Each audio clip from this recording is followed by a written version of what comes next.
매 주일날 시간 골로새서 강해를 계속하다가 한 달 정도 교회 여러 절기로 인하여 중단했었습니다. 이제 오늘 9번째 시간인데 그동안 들었던 말씀을 정리해 보면 이렇습니다. 골로새라고 하는 도시는 오늘날 터키의 소아시아 지역 서남쪽에 있었는데 그 유명한 에베소에서 동쪽으로 약 160km 정도 떨어져 있었습니다. 사실 골로새 지역은 자원도 없었고 그리고 또 관광할 만한 그런 곳도 없는 지역이었었지만 대도시인 에베소로 가는 상인들과 여행객들이 쉬어가는 도시로서 이 도시가 성장하게 되었던 것입니다. 이 도시의 주변에는 라오디게아와 그리고 히에라폴리라고 하는 온천 지역들이 있어 한때는 무역 도시로 번창했습니다. 그러나 사도 바울 당시에는 아주 초라한 도시로 남아 있었습니다. 그 이유는 그 지역의 대지진으로 말미암아 모든 건물들이 대부분 무너지게 되었고 그래서 경제적으로 큰 타격을 입은 사람들이 대도시로 이주를 했기 때문입니다. 삶이 어려우니까 사람들은 정든 고향 산천을 뒤로하고 살 길을 찾아 떠났는데 그 중에 골로새에 살았던 청년 가운데 에바브라라고 하는 사람도 마찬가지였습니다. 그도 고향을 떠나서 대도시인 에베소로 가서 그곳에서 살게 되었던 것입니다. 그런데 하나님의 놀라운 은혜로 거기에서 사도 바울을 만나게 됩니다. 그리고 하나님께서 사도 바울을 통하여 그리스도의 복음을 전해 듣게 되었고 복음을 받고 난 이후에 얼마나 감격스러웠던지 이 복음을 나만 소유할 수 없다. 그래서 받은 복음을 가지고 어디로 갑니까? 자기 고향으로 돌아가게 되었습니다. 그래서 골로새에 가서 고향 사람들에게 복음을 전하게 되었고 복음을 전해 들은 사람들이 모이기를 시작한 것이 바로 골로새 교회가 시작된 것입니다. 처음에 교회가 시작되었을 때 교회는 부흥되는 것처럼 보였습니다. 그런데 얼마 가지 않아서 이 교회에 문제가 생겼습니다.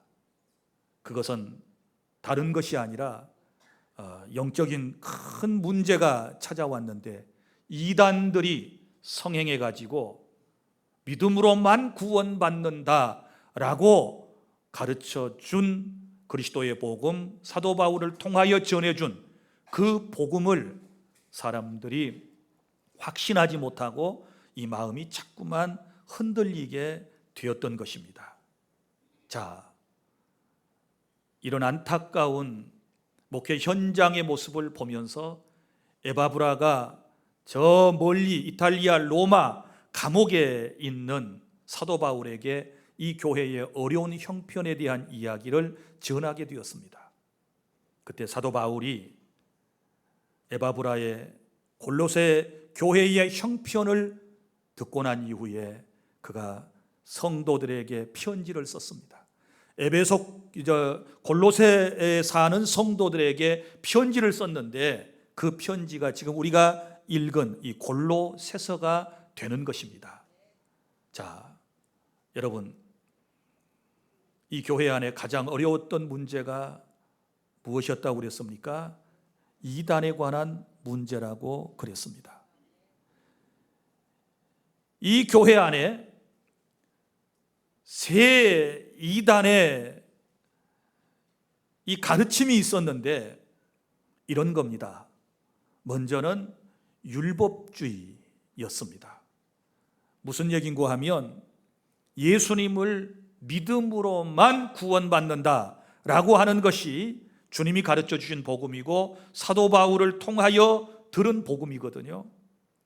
그런데 이 율법주의자들은 어떤 주장을 폈는가 하면 그것만 가지고는 구원받는 것이 어딘지 모르게 좀 부족해. 그래서 율법을 지켜야 된다. 특별히 할례를 받아야 하고 또 구약에 여러 절기들이 나오는데 그 율법에 따라서 절기들을 지켜야 구원받는다라고 얘기를 하게 되니까 처음에 예수님을 믿음으로만 그 은혜로 구원받는다라고 믿었던 이 사람들의 마음이 흔들리기를 시작한 거예요. 그때 바울이 예수 그리스도의 속죄의 완전성에 대하여 설명을 하면서 그게 아니야. 예수님을 믿음으로만 구원받아. 구원이라고 하는 것은 행위에서 난 것이 아니야. 하나님의 선물이야. 예수 그리스도의 속죄는 완전한 속죄이지 아직도 뭐가 부족해서 거기에다가 구원받기 위해서 뭘 붙이려고 해서는 안 돼 라고 강력하게 책망을 하면서 골로새 교회 성도들로 하여금 흔들리는 신앙을 제대로 세우려고 했던 말씀이 바로 골로새 말씀이라 그 말이죠. 그리고 또 하나는 이 골로새 교회 안에 신비주의가 판을 치고 있었지요. 어떤 신비주의가 있었다 그랬습니까? 자, 천사를 체험한 사람들이 많이 있었다는 것입니다. 일상생활 속에서 천사와 대화를 하고 천사와 접촉을 하고 천사의 도움을 받았다 그러더니 언제부터인가 천사를 숭배하기 시작했어요.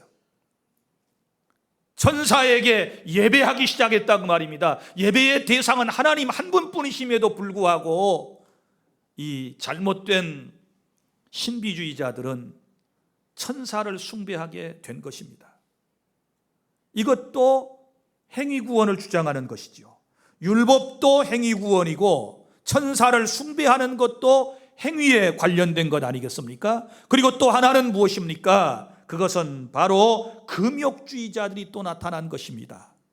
금욕주의자들은 헬라의 영지주의 사상을 영향받아 가지고 육은 악한 것이고 영은 선한 것이다. 그래서 이 육신을 쳐서 복종케 해야 우리가 진정한 그리스도인이 될 수 있다. 그래가지고 금욕을 주장하는 거예요. 금욕을 자꾸 주장하는 거예요. 그러나 보십시오. 구원에 관한 문제는 여러분 믿음으로만 받는 것입니다. 예수님을 믿음으로만 받는 것입니다. 이 세 가지가 왜 잘못되었는가 그러면 보십시오. 지금 어떤 생각입니까? 예수 그리스도를 믿는 것만 부족하다. 이 말은 예수 그리스도의 속죄의 완전성을 부인하는 것이 되는 거예요. 주님은 다 이루었다 이렇게 우리에게 말씀을 하시지 않았습니까? 그러니까 우리가 구원받기 위해서 죄인된 우리가, 영적으로 죽은 우리가 아무것도 할 수 있는 것이 없고 할 수도 없어요. 영적으로 죽은 상태에서 무슨 선을 행하여서 무슨 율법을 지켜가지고 우리가 구원받을 수 있겠습니까? 그러니까 이런 세 가지 율법주의, 신비주의, 금욕주의는 주님의 가르침과 달라요. 예수 그리스도의 속죄의 완전성을 부인하는 결과를 가져오기 때문에 이것은 절대로 안 된다라고 가르쳤다 그 말이지요. 사랑하는 성도 여러분, 바로 이런 안타까운 사람들에게 오늘 지금 사도 바울은 9번째 오늘 시간에 제가 말씀을 드리는 이 내용은 우리가 누구인가를 알아야 된다. 골로새 교회 신자들에게 우리가 도대체 어떻게 구원받았는가를 알아야 된다라고 하는 것과, 그리고 구원을 받았으면 어떻게 살아야 하는지, 그리고 난 다음에 구원받은 사람의 결국은 어떻게 될 것인가, 우리의 미래에 대하여 지금 설명을 해주고 있는 것입니다. 이것을 차근차근 여러분들에게 설명을 해드리도록 하겠습니다. 첫째, 예수님을 믿는 우리는 누구입니까? 1절에 나옵니다. 예수님을 믿는 나라고 하는 존재는 누구인가? 그러므로 너희가 그리스도와 함께 다시 살리심을 받았다, 이렇게 말씀을 합니다. 여기 보면 그러므로 라고 하는 말로 시작이 되는데, 이 말은 과거가 있다 그 말이죠. 과거가 있어요. 그것은 바로 2장에 나오는 것이고 1장에 나오는 내용들이 되는 것입니다. 지금까지 말씀을 쭉 골로새서 1장, 2장을 정리해 보면 어떤 내용입니까? 예수 그리스도의 탁월성과 그리고 세상 철학의 헛됨에 대하여 논증을 하면서 오직 예수님만이 우리의 구주이시고 우리는 주님만을 바라보아야 한다라고 하는 이런 논증을 지금 하고 있는데, 이것을 교리적 측면이라고 그럽니다. 그러니까 예수님이 어떤 분인가에 대하여 먼저 설명을 하고 있습니다. 로마서의 내용도 그렇지 않습니까? 로마서를 크게 두 부분으로 나눈다고 그랬습니다. 1장에서 11장까지는 교리적인 부분이고 12장에서부터 마지막 장까지는 생활 실천에 관한 말씀이라고 여러분들이 배웠습니다. 오늘 골로새서의 내용도 마찬가지입니다. 자, 1장과 2장에서는 교리를 충분하게 예수님이 어떤 분인가를 설명한 다음에 이제 그러면 구원받았으면 어떻게 살아야 할 것인가에 대하여 지금 얘기를 하고 있는 것입니다. 자, 그러면 보십시오. 여기 이렇게 말씀을 합니다. 너희가 그리스도와 함께 다시 살리심을 받았으면, 자, 그리스도와 함께라고 하는 말씀이 매우 중요합니다.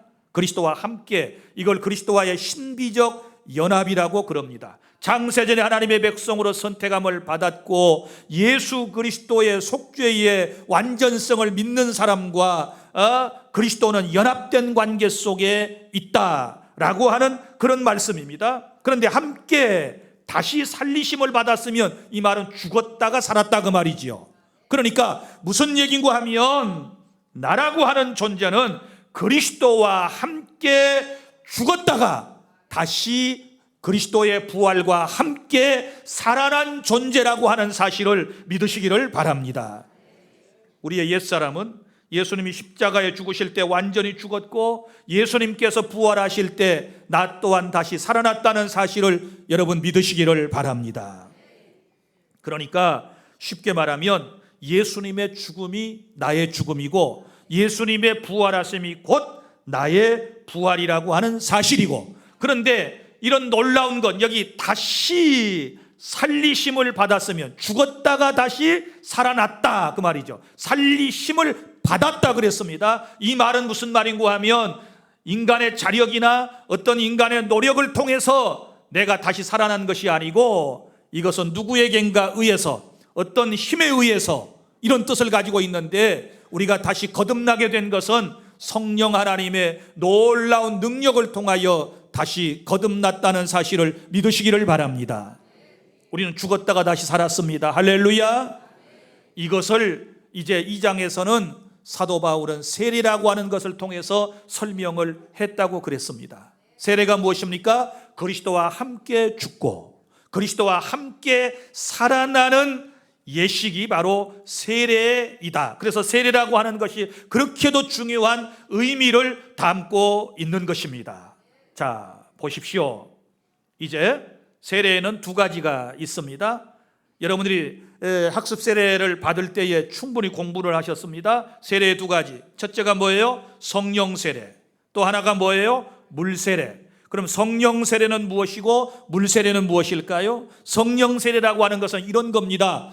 내가 그리스도와 함께 십자가에서 죽었고 그리스도와 함께 다시 살아났고 예수님은 나의 주님이시다 라고 하는 사실이 마음속에 믿어지고 확신이 된 상태를 성령 세례를 받았다, 이렇게 얘기하는 것입니다. 여러분, 이 사실을 믿습니까? 그러면 성령 세례를 받으신 거예요.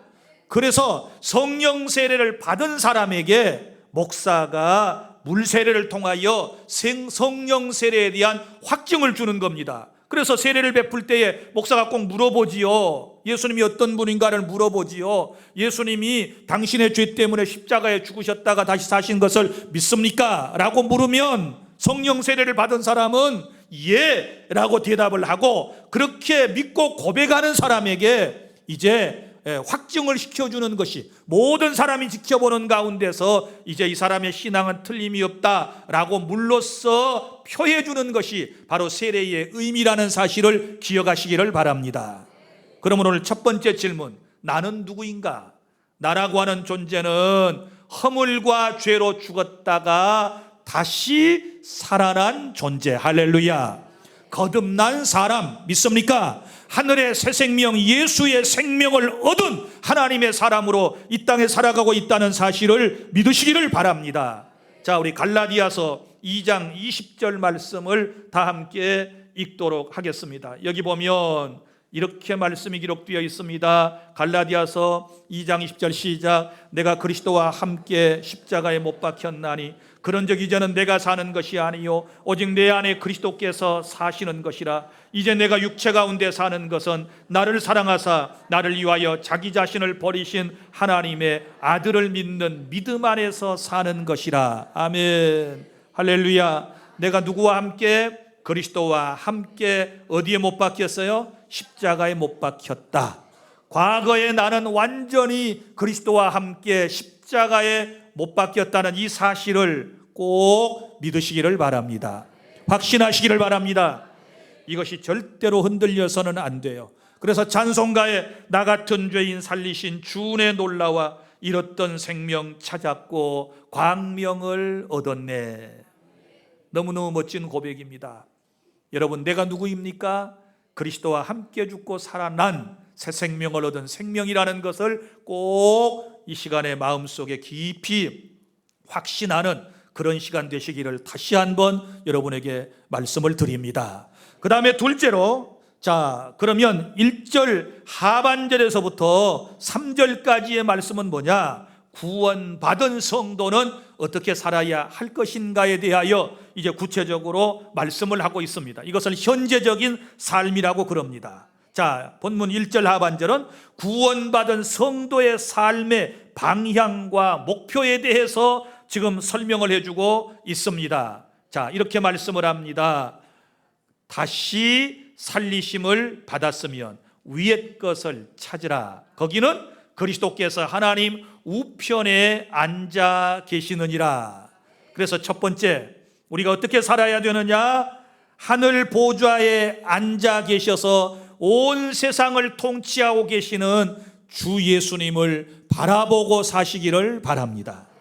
이것이 우리가 살아야 할 이제 삶의 모습인 것입니다. 자, 여러분 보십시오. 그런데 우리는 이 세상을 살아가면서 주님을 바라보는 것이 아니고 하늘의 것을 바라보는 것이 아니라 늘 땅의 것을 바라보고 살 때가 너무너무 많이 있다는 사실을 여러분, 우리는 너무 잘 알고 있습니다. 이제 바라고 나옵기는 이제 주님께서 우리 모두에게 정말 하늘을 바라보며 살아갈 수 있는 그런 은총을 주께서 우리에게 내려주셨으면 좋겠습니다. 인생이 힘들고 어려울 때, 인생이 너무너무 고통스럽고 어려울 때 지금 사도 바울은 누구를 바라보아라?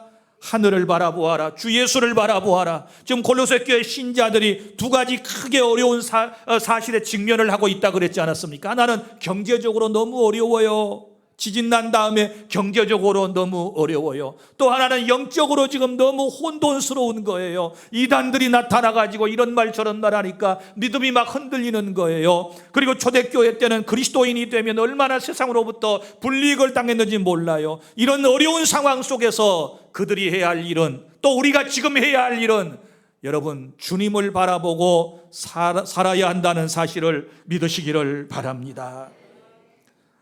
사랑하는 성도 여러분, 우리는 예수님을 믿고 구원받았고 하나님의 자녀가 되었습니다. 우리의 시민권은 하나님의 나라에 있습니다. 그러므로 저와 여러분은 이제부터 우리의 본향인 천국을 바라보고 살아야 희망이 있는 것입니다. 여러분, 인생이 힘들 때, 인생의 삶이 너무너무 고통스러울 때, 내 마음에 슬픔이 밀려올 때, 질병으로 참기 힘들고 어려울 때 주님을 바라보면, 천국을 바라보면 능히 승리할 수 있는 줄 믿으시기를 바랍니다. 괴로울 때 주님의 얼굴을 바라보라.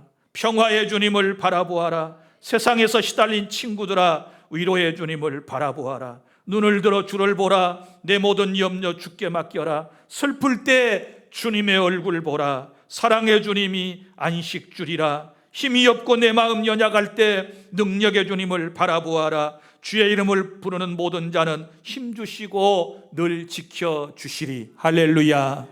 오늘도 주님 바라보며 승리하는 저와 여러분이 될 수 있기를 바랍니다. 그 다음에 구원받은 성도 두 번째 어떻게 살아야 합니까? 여기 2절 말씀입니다. 시작. 위의 것을 생각하고 땅의 것을 생각하지 말라. 위의 것을 생각하고 땅의 것은 생각하지 말아라. 이렇게 말씀을 합니다. 여러분, 생각이라고 하는 말이 여기 나와 있습니다. 날마다 매 시간마다 여러분은 무엇을 생각하며 세상을 살아가고 있습니까? 생각이라고 하는 것이 너무너무 중요하다는 것을 여러분은 잘 아실 것입니다. 여러분, 왜냐하면 이 생각의 지배를 받는 것은 감정과 그리고 우리의 행동입니다. 내 감정은 생각의 지배를 받습니다. 내가 행복하다라고 생각하면 내 감정도 행복해지는 것입니다. 할렐루야. 내가 행복하지 않다라고 생각하면 내 감정도 어두워지는 것입니다. 반드시 지배를 받도록 되어 있습니다. 그리고 또한 여러분, 이 생각에 따라서 우리는 내 몸이, 내 삶이, 내 행동이 움직이게 된다라고 하는 사실도 기억하시기를 바랍니다. 그러니까 자나깨나 주님 생각하며 하나님 나라를 생각하며 살아가는 사람들의 삶은 다를 것 아니겠습니까? 왜냐하면 생각하는 대로 마음이 따라가고 생각하는 대로 행동이 따라가게 되니까 우리가 늘 하늘 생각을 하고 주님을 생각하고 천국 생각을 하게 되면 우리의 마음이 기쁘고 즐겁고 감사가 넘쳐나게 될 줄로 믿으시기를 바랍니다. 땅의 것만 생각하면요, 인생이 너무 힘들어요. 소망이 안 보여요. 빛이 안 보여요. 꿈이 없어져요. 그러나 하늘을 바라보면 소망이 생기는 줄로 믿으시기를 바랍니다. 제가 늘 여러분에게 드린 말씀이 있습니다. 헬라 사람들은 인간을 뭐라고 그런다고 그랬어요? 안드로포스라고 그랬죠. 안드로포스. 안드로포스라고 하는 말은 위를 바라보고 살아가는 존재라 그랬습니다. 사람이 뭐냐? 인간이 뭐냐? 위를 바라보고 살아가는 존재. 세상의 모든 동물 세계를 보십시오. 동물들은 전부 다 이 머리가 어디를 향합니까? 옆을 향해요. 옆을 향합니다. 그러나 사람은 어디를 향하고 있습니까? 하늘을 향하고 있습니다. 우리의 이목구비가, 우리의 머리가 하늘을 향하고 직립보행을 하는 것은 인간은 창조될 때부터 하나님을 바라보고 살아가야 할 존재로 창조함을 받았다는 사실을 믿으시기를 바랍니다. 더더구나 죽었다가 예수님을 통하여 다시 살아난 우리는 하늘에 계신 주님, 성령으로 지금 나와 함께 계신 그 주님만을 바라보며 인생을 살아가실 수 있기를 바랍니다.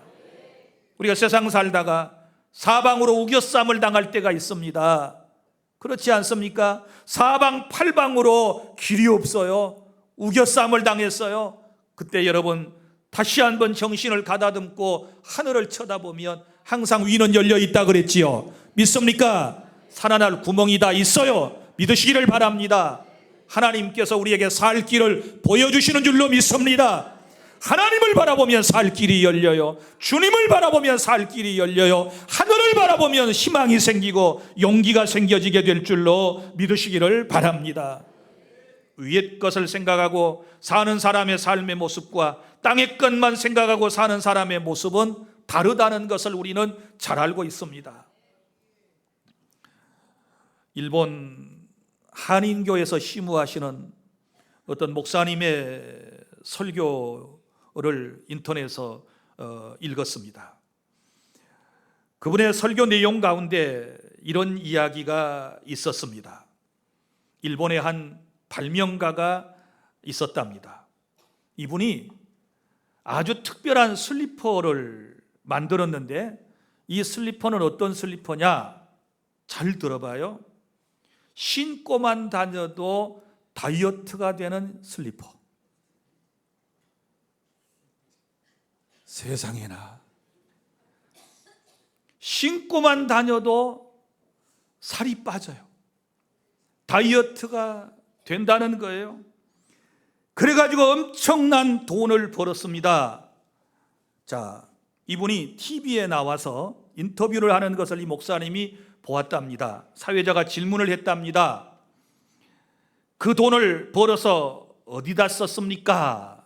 질문을 했습니다. 그 얼마를 벌었느냐? 일본 돈으로 5억 엔을 벌었습니다. 5억 엔은 한화로 약 55억 원 정도 될 것 같습니다. 55억 원. 55억 원. 맞나요? 놀래도 안 해. 50억 이상의 돈을 벌었어요. 그래서 55억 원을 벌어가지고 어디다 썼냐 그랬더니 해변가에 집을 구입하는데 3억 엔. 일본 엔화는요, 뒤에다가 0 하나 더 붙이고 한 1,000원 정도, 100원 정도 더 붙이면 돼요. 그러니까 3억 엔이면 33억 정도. 그리고 자가용을 구입하는데 얼마를 썼느냐? 1억 엔. 그리고 또 1억 엔은 어디다 썼느냐 그랬더니 기분이 좋으니까 친구들 만나가지고 마음에 든 친구들한테 막 이것저것 사주고 밍크코트 사주고 뭐 사주는데 1억 엔을 썼답니다. 그래가지고 5억 엔을 다 지출을 했다고 TV에 나와서 얘기를 하더래요. 이 목사님이 하도 기가 이제 막혔겠지요. 그러면서 이분이 이런 말을 했어요.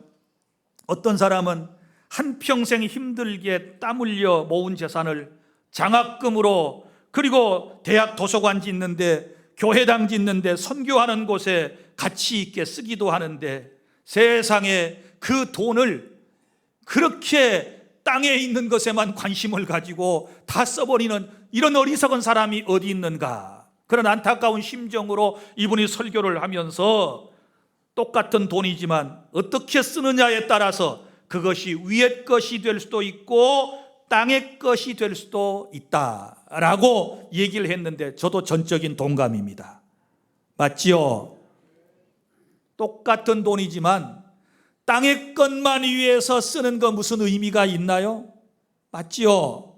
우리는 정말 위의 것이 될 수 있도록 써야 될 줄로 믿습니다.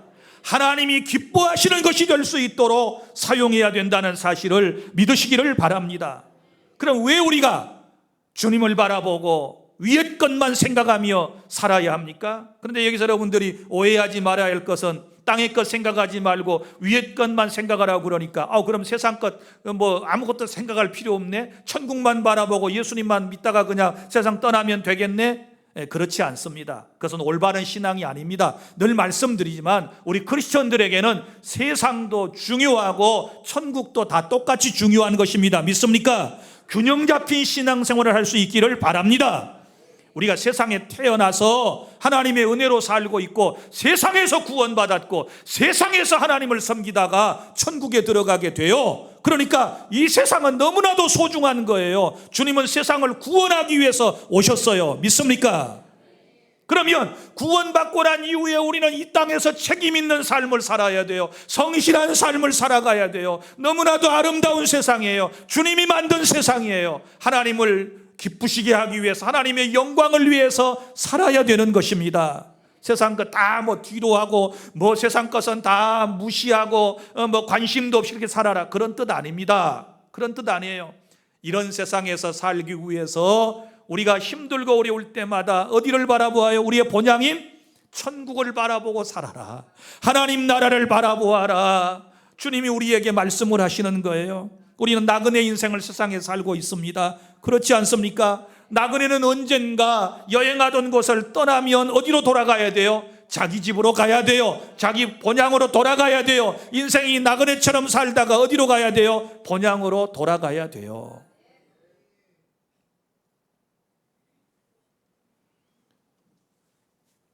세상에서 제일 이쁜 내 딸인가, 사랑하는 내 딸에 보니까 그 한 집안의 기자 출신의 그 남편, 자기 친구 죽고 난 다음에 어제 저녁에 슬쩍 봤더니 너무너무 사랑하는 친구가 세상을 떠나가지고 무슨 노래 부르던가요? 다 안 봤구나. 인생은 나그네 길, 어디서 왔다가 어디로 가느냐, 이 노래를 부르고 있더라고요. 지금 예배 시간에 졸리는 사람은 저녁 내 축구 보셨구만. 응? 인생은 언젠가 가요. 그죠? 가지 않을 인생이 어디 있겠습니까? 다 가는 거예요. 그런데 어떤 사람은 땅의 것만 보고 살다가 가고, 어떤 사람은 하늘의 것을 생각하며 살다가 가요. 나그네 인생을 멋지게 마치고 우리가 주님 나라에 갈 수 있기를 바랍니다. 믿습니까? 그래서 오늘 왜 우리가 주님 바라보고 하늘의 것을 생각하고 살아야 되는가? 3절 시작. 이는 너희가 죽었고 너희 생명이 그리스도와 함께 하나님 안에 감추어져 있기 때문이다. 믿습니까? 자, 너희는 뭐예요? 죽었어요. 과거에 나는 죽었어요. 땅만 바라보고 살아야 할 나는 뭐예요? 죽었어요. 그리고 이제 새롭게 태어났으니까 우리는 어디를 바라보아야 돼요? 하늘을 바라보아야 되는 거예요. 여기 중요한 말씀 나옵니다. 너희 생명이 그리스도와 함께 있다는 거예요. 내 생명이 누구와 함께 있어요? 그리스도와 함께 있어요. 내 혼자 사는 게 아니에요. 내 안에 계신 그리스도가 함께 살고 계시는 거예요. 믿습니까? 그러면 우리는 천국을 바라보고 살아야 되는 것입니다. 그런데 여기 보면 하나님 안에 이것이 감추어져 있어요. 지금 잘 안 보여요. 그러나 이제 언젠가는 드러나게 될 줄로 믿으시기를 바랍니다.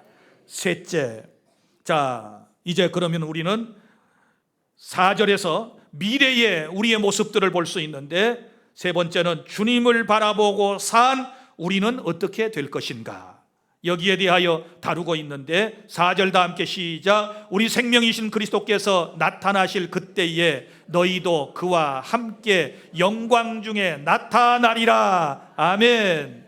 자, 예수님이 우리의 뭐라고 그러셨어요? 생명이시지요. 내가 곧 길이요 진리요 생명이니, 그러니까 예수님을 모시고 예수님을 믿는 것은 생명을 받아들인 것이기 때문에 주님이 내 안에 사시는 거예요. 믿습니까? 그러니까 우리는 절대로 죽지 않아요. 죽지만 다시 살아요. 그 다음에 영원히 살아요. 믿습니까? 생명이신 주님이 내 안에 계세요. 내 안에. 자, 생명이신 그리스도께서 이제 내게 생명을 주시고 지금 하늘에 계신 그분께서 나타나실 때에, 언제 나타나십니까? 재림하실 때에, 언젠가 오시겠다고 약속하신 그대로 나타나실 그때에 너희도 예수님을 모시고 살아가는 너희도 그와 함께, 누구와 함께? 예수 그리스도와 함께 영광 중에 나타나리라. 할렐루야. 이제 영광스러운 그날이 온다 그 말이에요. 믿습니까? 지금은 감추어져서 우리의 생명이 잘 안 보여요. 그러나 주님이 오실 때에 다시 나타나게 될 줄로 믿으시기를 바랍니다. 우리의 모습이 밝히 드러나게 될 것입니다. 지금은 마치 죽어있는 겨우내 죽어있는 나무처럼 보이지만 주님이 다시 오실 때 우리 구원받은 모습이 확실하게 드러납니다. 빌립보 3장 21절을 다 함께 우리 읽도록 하겠습니다. 빌립보서 3장 21절 말씀입니다. 시작. 그는 만물을 자기에게 복종하게 하실 수 있는 자의 역사로 우리의 낮은 몸을 자기 영광의 몸의 형체와 같이 변하게 하시리라. 아멘. 우리의 몸이 영광의 형체와 같이 변한다. 그리스도의 몸과 같이 변한다. 이렇게 말씀을 해 주셨습니다. 자, 회복의 역사가 있게 될 줄로 믿습니다. 이 땅에서는 우리가 조금 고생하며 살지만 영원한 천국에 가서는 이런 영광스러운 변화를 체험하게 되는 것입니다. 그래서 우리가 이 날을 기다리는 거예요. 그런데 어떤 사람은 너무 서둘러서 이 영광을 취하려고 하는 사람들이 있어요. 그러나 우리는 주님의 재림을 기다리면서 이 영광의 그날을 대망해야만 하는 것입니다. 예수님을 떠나 세상 방법으로 영광을 얻으려고 해서는 아니 되는 것입니다. 주님께서 우리를 위하여 완벽하게 그날을 준비하고 계십니다. 이 세상의 부귀 영화 상급이 지금은 화려하게 보여도 여러분, 주님 나라 임하면 그가 아무것도 아니라는 사실을 깨달을 수 있기를 바랍니다. 요한일서 2장 28절 다 함께 낭독합니다. 시작. 자녀들아, 이제 그의 안에 거하라. 이는 주께서 나타나신 바 되면 그가 강림하실 때에 우리로 담대함을 얻어 그 앞에서 부끄럽지 않게 하려 함이라. 할렐루야. 주님 안에 거하십시오. 주님이 나타나시면 우리는 부끄럽지 않습니다. 다 회복되게 될 줄로 믿으시기를 바랍니다. 자, 그리고 디모데후서 4장 8절 말씀을 다 함께 우리 낭독하겠습니다. 시작. 이제 후로는 나를 위하여 의의 면류관이 예비되었으므로 주 곧 의로우신 재판장이 그날에 내게 주실 것이며 내게만 아니라 주의 나타나심을 사모하는 모든 자에게도니라. 아멘. 저와 여러분에게는 의의 면류관이 예비되어 있고 주님 오시는 날 그 의의 면류관을 받아 쓰는 그런 영광스러운 날이 오게 될 줄로 믿으시기를 바랍니다. 이제 말씀을 맺습니다. 사랑하는 주 안의 성도 여러분, 우리는 누구입니까? 예수와 함께 죽었다가 그분과 함께 다시 살아난 새 생명을 가진 사람이라는 사실을 믿으시기를 바랍니다. 그러면 이제 우리 어떻게 살아야 한다고 그랬습니까? 늘 하늘을 바라보고 주님을 바라보고 저 천국을 바라보고 살아가시기를 바랍니다. 그리고 무엇을 생각하며 삽니까? 하늘의 것을 생각하며 살아가실 수 있기를 바랍니다. 하늘의 것을, 위의 것을 생각하며 살아가실 수 있기를 바랍니다. 그러면 머지않은 장래에 우리에게 어떤 날이 올까요? 주님이 다시 오심을 통하여 영광스러운 그날이 저와 여러분에게 찾아올 줄로 믿습니다. 인생이 힘들고 어려울 때마다 이 말씀 꼭 기억하면서 천국을 소망 삼고 희망 중에 살아가는 저와 여러분이 다 될 수 있기를 바랍니다. 기도하겠습니다.